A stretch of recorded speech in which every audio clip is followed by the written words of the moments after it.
prizes for volunteers? All right, so Let's try. Oh my God. okay. Oh, but I think Philip already volunteered. But, oh no, I'm sorry. Philip is taking notes. Sam is doing jabber. The reason I said notes is that I'm not got my jabber class up here. It would be rash. Gotcha. No, it'd be very effective if you. All right. I will have more fidget spinners in other working groups. So if you want to light up fidget spinner, volunteer. All right. Here are the blue sheets.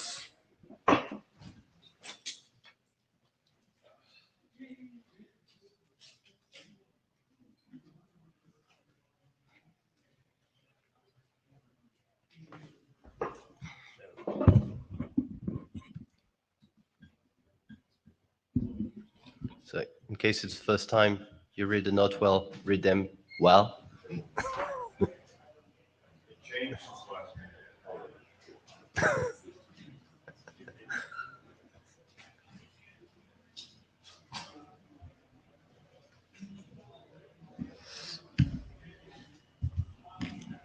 And so let's start. So today we will have a brief session. So we'll see the document status. We would like to discuss the current draft, so just to see the impression of the room, and then finally stay where we are and where we want to go with the CURDLE working group. Do you want to go on with the status? No. Okay. Go for it. So, currently, in CMS, we had 2 drafts that are sent to the IEG. Kerberos, we have 1 draft that is remaining. It is on working group last goal. It's close to be sent to the IESG. PKX, we have 1 draft that still need to be sent. In SSH as well, we have 1 draft, the one we're just going to show next before we're done with the current draft in the queue. And we have 1 other draft, which is requesting adoption. In SSH, I forgot that 1 draft is being revived and submitted soon. So, we've done a pretty good job, I think, since last IETF. And, we should go on until we close the working group. So the draft we would like to have a look at is the recommendation on SSH key exchange. So I don't know if you look at the table here, if this recommendation fits everyone's, and if not, you please to raise some comments, or even better, to raise your comments on the mailing list, because we're waiting for comments to send this draft to the ISG.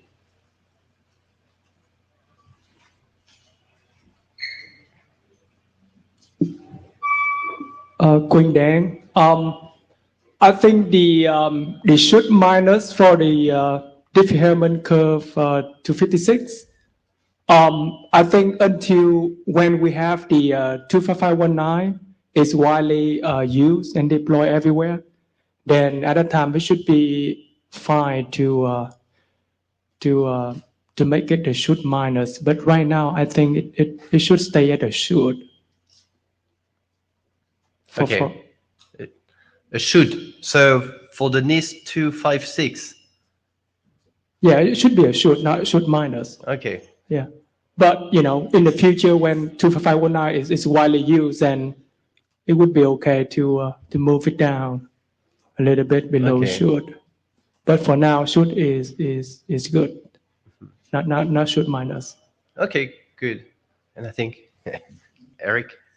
Yeah, I guess I was also a little puzzled by the allocations of the NIST curves, in particular, why people are happier with P384 than P256. I mean, I think it'd be fine to say that our policy is that we think people don't love the NIST curves that much, and we want to move to the IETF curves. And I think it'd be fine to say that we love the NIST curves and we're staying with them.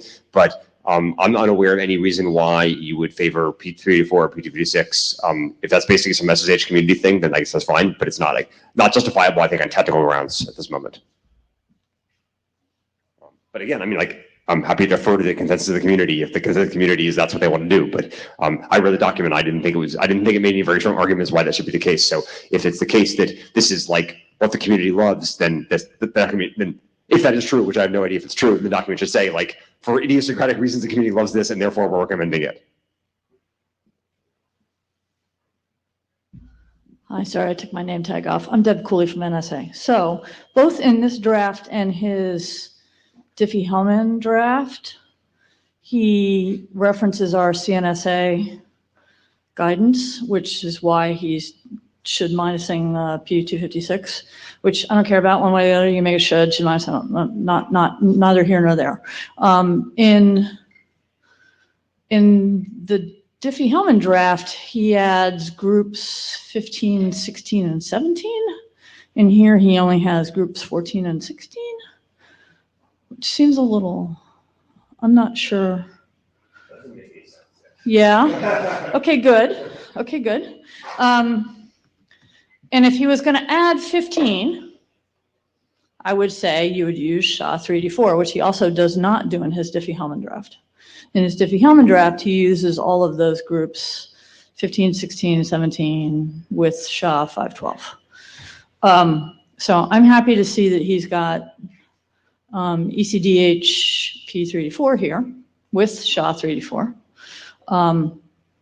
But I don't understand the Diffie-Hellman group thing. Go ahead, Martin. Yeah. So Martin Thompson, I'm speculating here, but it may just be that these are the ones that have the musts and the shoulds attached to them, and the other ones merely exist. Oh, do they? That'd be my guess. I mean, you'd have to ask. Yeah, I was going to. So I guess, I mean, it would be useful, I think, to perhaps start with some overall premises of what we're trying to achieve and what our strategy is. So I mean, so to be honest, I find the CNSA guidance a little surprising. The sort of deprecating 256, I found not P256, not P, but SHA.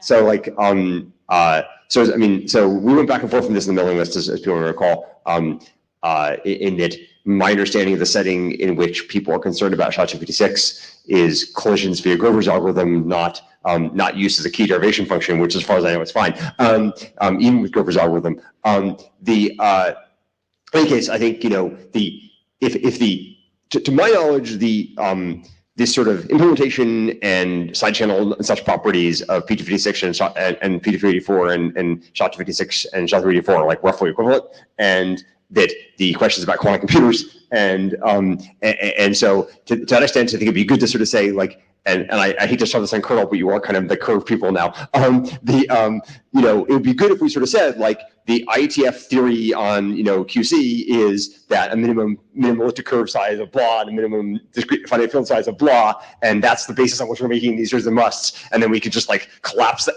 you know, and then we can convolve that, I suppose, with the are we happier about NIST versus IRTF curves, and then we can come out with a consistent set of guidelines that at least make some sense. And make the problem easier in general. Like I say, Rich pointed out to me in an email that it may be the case that some, you know, that some working groups are in favor of the newer stuff and some in favor of the older stuff, which I think is fine. But we should probably have one theory about what quantum computers will and will not do. So I was not, sorry, I'm too short. I was not arguing about whether you include P256 or SHA-256, you know, whatever, do what you want there, right? My only observation was the fact that the Diffie-Hellman groups here are like different than the Diffie-Hellman draft. Can you? Oh, sweet. So this is actually following the same thing that we did in IPsec. So all the groups that it only lists things that are must or shoulds or must not or should nots. All the May algorithms are ignored because there is, you know, tons of those. Oh, so it actually says there in there everything that is not mentioned explicitly may be implemented.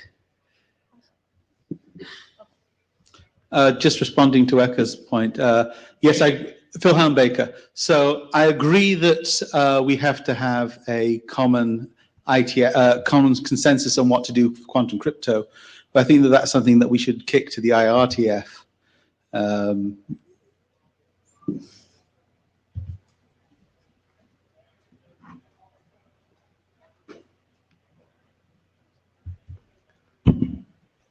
Well, post-quantum crypto is it in scope of what we're doing? No.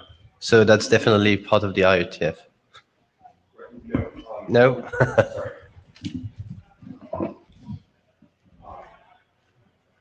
So I guess I'd assumed, so then this guidance is premised on the notion that you want to move to somewhat more quantum safe algorithms, but I suppose not complete quantum safe algorithms in some worlds, I understand it.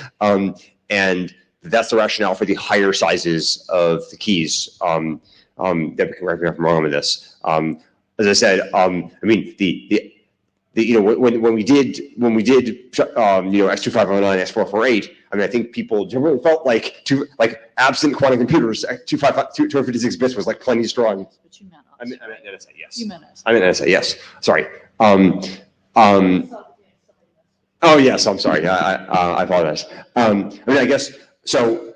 I mean, I do think we need to have a consensus for our policy purposes on whether we think 256 bits is strong enough for the indefinite future. And if we don't think that, then I'd like to understand why. And if we do think that, then as I say, generally this assignment makes no sense unless you have some idiosyncratic reason from the SSH community.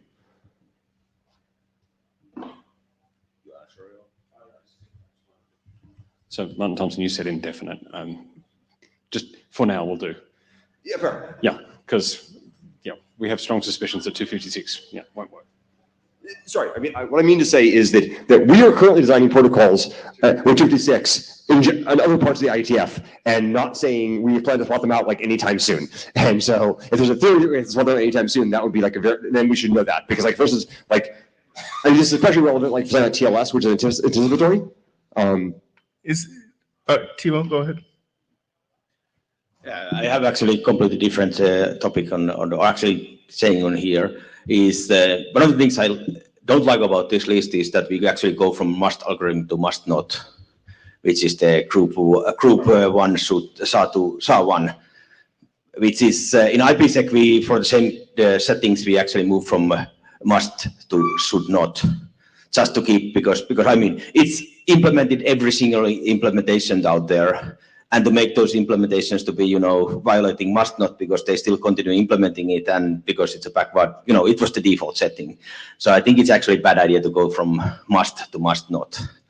So, but it's of course, something that we can decide here, but I think it would be better to go to should not like we do in IPsec. Should be giving us enough, rope for people to say that should not use it. And actually, it could be must not use, but you can still implement it. So, is there anyone who feels strongly that we should just coalesce, I'll use that non-IETF term, around P256? So I think Ecker's point was that he didn't want, I don't know, I'm putting words in Ecker's mouth at this point. Somebody has to. Well, he didn't want the ECDH 256 made a should not, right? So Quinn made the same point, right? Yeah. So don't make that a should not. Right.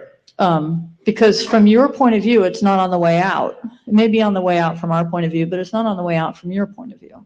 So it shouldn't be a should minus. It should be at least a should. And it really probably ought to be more than that. I mean, I guess like let me try to make my sort of structural point, and then I'll say what I think we should do. My structural point is I think we should have a common understanding of what curves we think are good and what curves we think are bad. And my understanding is that outside of this working group, the general consensus has been that we should favor P256 over P384, and that in general we should favor 256 over the next step up, which is 384 or 448, and that in some working groups we've had, for legacy reasons, we decided we prefer P256. Sorry, NIST curves, and in some groups for modern reasons we decided to prefer IETF curves. So what that would tell you, in that this table should say would either be that P256 should be a should and P384 should be like a may or a should minus or something like that, or that they should like, or conversely, if we want to have 2551, we want to have IRTF curves, that those should be the ones with the pluses on them, or the musts on them. But again, it should be X2509 and not X448. That's the claim I think I'm making. So 448's not in here at all. Exactly, yes. Okay. That's also odd, by the way. Which is a lot, which is because it's a may. Is that why? Because it's a may? But again. So yeah, Martin Thompson, I think the point here is that if we're saying that the 256-bit sizes are fine and we should be using those, then we should be making the statement that the 256-bit things are fine, and we should simply choose between the IETF ones and the NIST ones as circumstances dictate. So if we have an installed base that's relying on NIST, then we might favour the NIST ones over the IETF ones, and vice versa. So in this case, what I think you should do, given what is just swap the plus and minus on P256 and P384. All right, so I'm going to cut the. Can you just get rid of the pluses and minuses, because it makes them, I don't know. So my opinion, maybe without my badge on, right, is that you should have curve 25519 and 448 either as shoulds or whatever, right?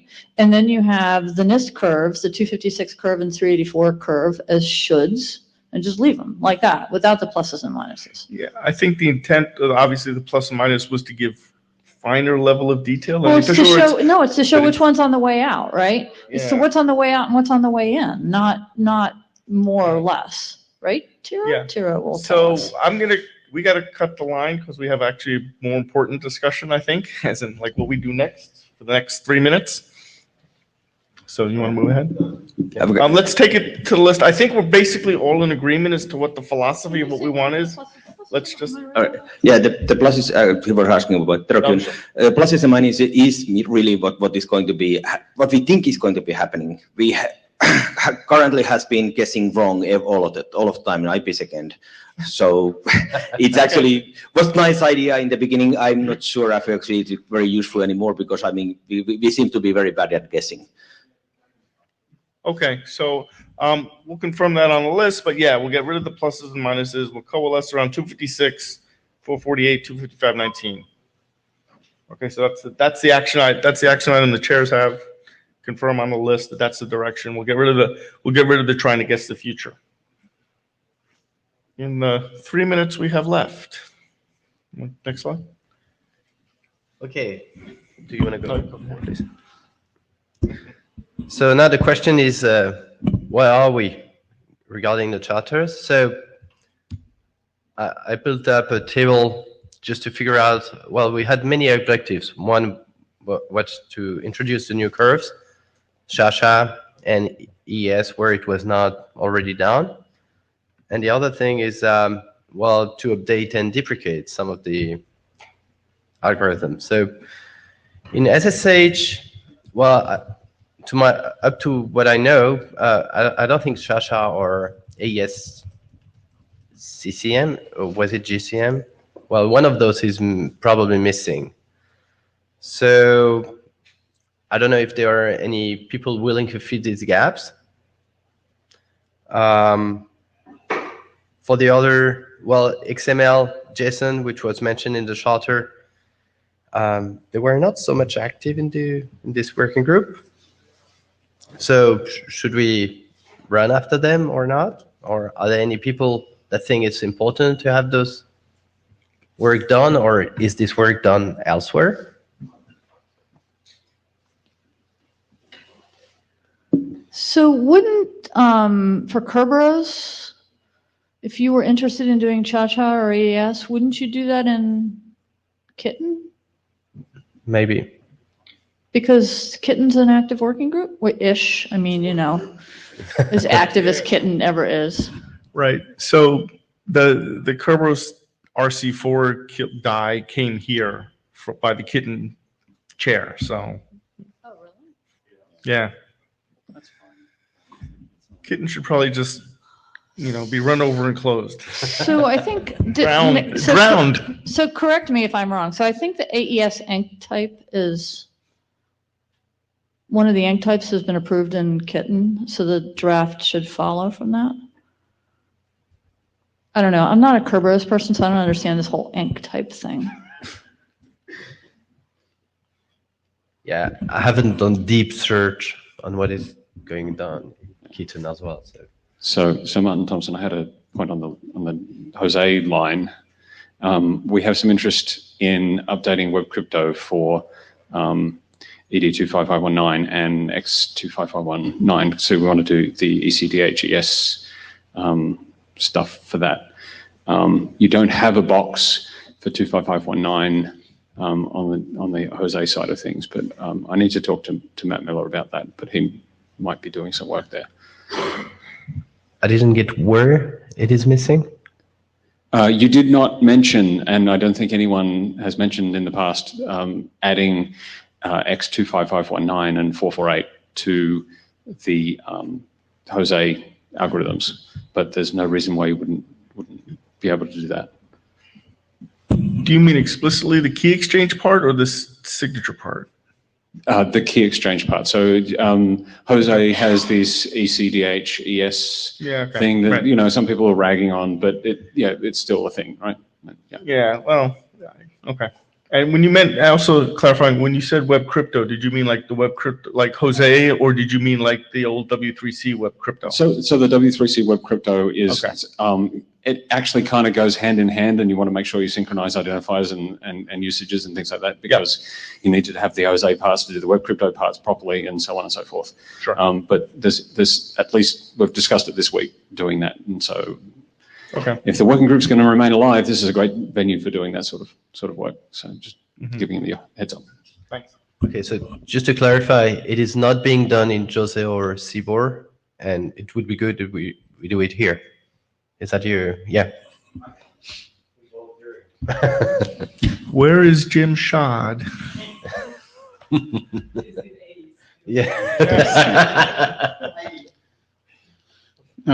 So about Charter 20 for SSH, it already exists in OpenSSH, and there was a draft by, I think, Simon Josephson about a year ago, so this is a real starting point.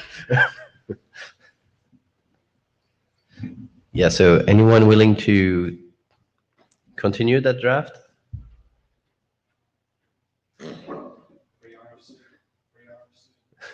Yeah, standard track RFC, better than fidget spinners, more useful. So is anyone interested in picking up the gaps on any of this stuff?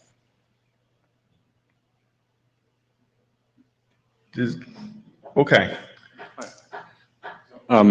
So Leif Johansson, the XML line is conspicuously empty. I actually think that there's going to be stuff done in the EU around XML, but I don't know where, and I have no idea how we communicate with those guys. But I think it's probably a good idea to try to figure out who to talk to. Yeah, we've spoken a couple of times to W3C people, and there is like, well, the working group is moribund, and if you want to start something up, we'll rubber stamp it, but we're not really going to wake that sleeping dog right now. I may be able to do something on the JSON stuff, in that I already have running code, the issue being that the running code I have doesn't necessarily comply with the Jose world, in that I'll have to audit it and check. Yeah. I may have diverged further. All right. We are over time, and it's coming into lunch, so we'll ask on the list again. We'll ask on the list for more interest. We're not going to try to create documents where there's nobody willing to write them initially. Thank you for your time. Thank you. Anyone not signed the blue sheets? All right, go eat. Freedom of choice. Go drink. It's Prague. Do